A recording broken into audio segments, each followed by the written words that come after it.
Hi guys, welcome to my YouTube channel. My name is Ray Breezee, and today I'm going to be talking about how I got my first real estate video. Let's talk about it.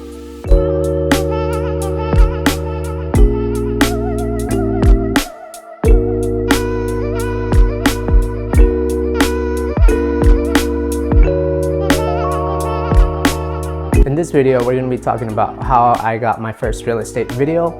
And actually, I was washing cars at my job and I was listening to a Gary Vee podcast.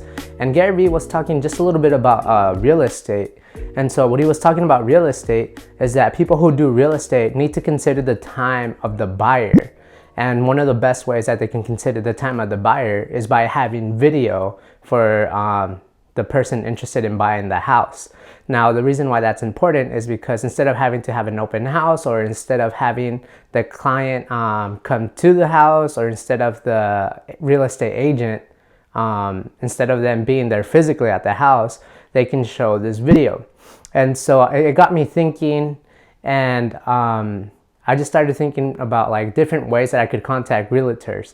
And so one of the ways was that I was going to start going to real estate houses. That actually never happened because it's just really out of the way for me, and it probably shouldn't be, to be honest. But what I ended up doing is I ended up messaging people on Instagram. So I got on my phone and I went to the hashtags, and then I put San Diego real estate. And what I ended up doing, I actually started DMing a lot of real estate agents, and at first none of them got back to me. So I actually DM'd about 10, which isn't really that many people.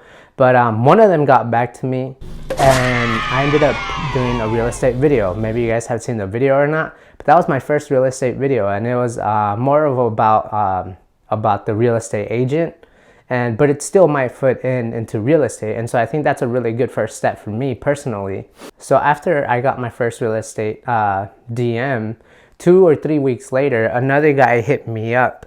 And he was asking me how much I charge for videos. And at that time and point, I know that real estate requires a lot of drone work. And I didn't really know that beforehand. I mean, I know it's kind of like, I don't know, like obvious, I guess, but I hadn't thought about it. So now I'm stuck between figuring out if I should buy a drone so that I can do real estate work. But I'm still not 100% sure.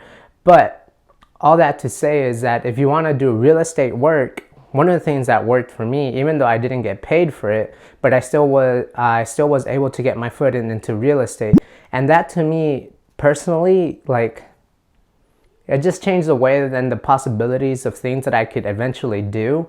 And so just to keep this video nice and short, it's just practically try DMing people. If you're a videographer or a photographer or an artist or a creative artist, whatever it is that you do, just start DMing people. And a lot of people are going to say no to you, but that's okay. You learn a lot from your failures. And the next video I'm going to be talking about, so you can prepare for next week, is going to be how I almost shot for Boss, but I ended up shooting for another big artist. And so that's what my next video is going to be about. Thank you for watching this video. I would appreciate it a lot if you guys subscribe to the channel, hit the thumbs up button, and also if you have any questions about anything, just let's talk about it. Like, what are things that I have helped you by using social media? What are some things that we're able to achieve had it not been through social media? Let's talk about it in the comment sections. Thank you so much, and have a great rest of the day.